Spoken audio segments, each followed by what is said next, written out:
Baik, di sini kami ingin mempresentasikan materi kami hari ini yaitu dengan judul Merancang dan Mengelola Jasa. Di sini, izinkan kami untuk memperkenalkan diri kami dari kelompok 7 pemasaran dengan anggota saya, Cindy Pramasila Resati, dan teman saya, Saya Heri Agustian. saya Lita Tika. Ya, baik, mari kita lanjutkan. Yang pertama adalah pendahuluan. Merancang dan mengelola jasa yang melibatkan proses perencanaan, pengembangan, dan pemeliharaan layanan yang ditawarkan kepada konsumen. Jasa didefinisikan sebagai setiap tindakan atau kinerja yang dapat ditawarkan satu pihak kepada pihak lain yang pada dasarnya tidak berwujud dan tidak dapat disimpan setelah selesai dilakukan.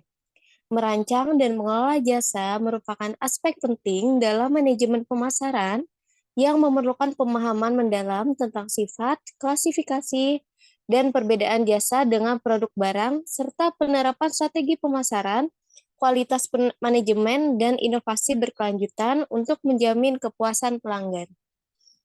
Selanjutnya adalah hakikat jasa. Jasa adalah suatu kegiatan atau tindakan yang ditawarkan oleh seseorang atau perusahaan kepada orang lain di mana tidak ada transfer kepemilikan barang secara fisik. Jasa dapat berupa aktivitas, keterampilan, atau pengetahuan yang memberikan manfaat kepada penerima jasa. Selanjutnya akan dilanjutkan oleh teman saya. Selanjutnya ada kategori bauran jasa. Pertama ada barang berwujud murni. Terdiri atas barang berwujud seperti sabun, pasta gigi, atau garam. Yang kedua ada barang berwujud yang disertai jasa. Semakin canggih secara teknologis, produk generik, contohnya mobil dan komputer, penjualannya semakin tergantung pada mutu dan keterbatasan layanan pelanggan yang menyertainya. Yang ketiga ada campuran. Tawaran tersebut terdiri atas barang dan jasa dengan bagian yang sama. Misalnya, orang pergi ke restoran untuk mendapatkan makanan maupun layanan. Yang keempat, ada jasa utama yang disertai barang dan jasa yang sangat kecil. Contohnya, penumpang pesawat terbang. Membeli jasa angkutan perjalanan tersebut meliputi barang berwujud seperti makanan dan minuman. Yang kelima, ada jasa murni. Contohnya, penjagaan bayi, psikoterapi, dan pijat. Selanjutnya, ada karakteristik jasa yang mencolok. Pertama, intangibility, yaitu jasa tidak dapat dilihat, diraba, atau dirasakan sebelum dibeli atau dikonsumsi. Hal ini membuat pentingnya komunikasi yang efektif untuk menjelaskan nilai jasa kepada pelanggan. Yang kedua, variability, atau jasa dapat bervariasi dalam kualitas tergantung pada siapa yang menyediakan jasa dan kapan jasa tersebut diberikan. Upaya konsisten dalam memberikan jasa berkualitas tinggi sangat penting. Ketiga, inseparability. Jasa diproduksi dan dikonsumsi secara bersamaan. Interaksi antara penyedia jasa dan pelanggan dapat mempengaruhi pengalaman pelanggan. Pelatihan yang baik bagi staf jasa sangat penting untuk memberikan pengalaman yang memuaskan kepada pelanggan. Yang keempat ada traceability, yaitu jasa tidak dapat disimpan atau dijual kembali. Kapasitas jasa yang terbatas membuat manajemen waktu dan kapasitas menjadi penting dalam memastikan ketersediaan jasa kepada pelanggan. Selanjutnya ada Selanjutnya, ya, lanjut. Selanjutnya ada penentu mutu jasa menurut tingkat kepentingannya. Yang pertama ada keandalan, kemampuan melaksanakan layanan yang dijanjikan secara meyakinkan dan akurat. Dan yang kedua, daya tangkap, kesediaan membantu pelanggan dan memberikan jasa dengan cepat. Dan yang ketiga, jaminan, pengetahuan dan kesopanan karyawan dan kemampuan mereka menyampaikan kepercayaan dan keyakinan.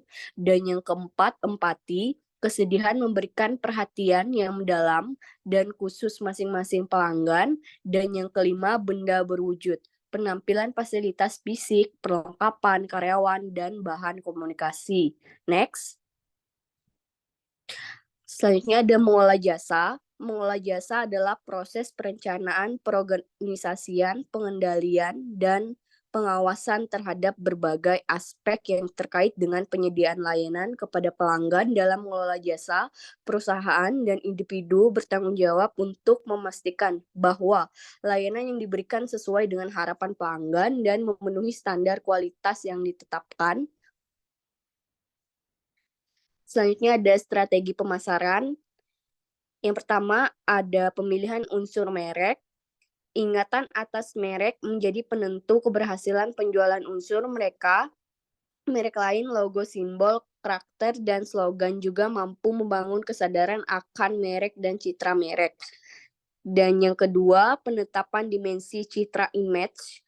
Asosialisasi atas organisasi cenderung menjadi asosiasi merek yang sangat penting. Salah satunya asosiasi yang sangat penting ialah kredibilitas dan persepsi, kepakaran, kemampuan dipercaya, dan kepantasan untuk disukai. Dan yang terakhir, perancangan strategi pemerakan. Jasa harus memikirkan penyusunan hierarki merek dan portofolio. Mereka yang memungkinkan positioning dan pembidikan sejumlah segmen pasar yang berbeda. Dan next. Sekian dari presentasi kami. Apabila ada salah kata dan penyampaian, kami mohon maaf. Terima kasih.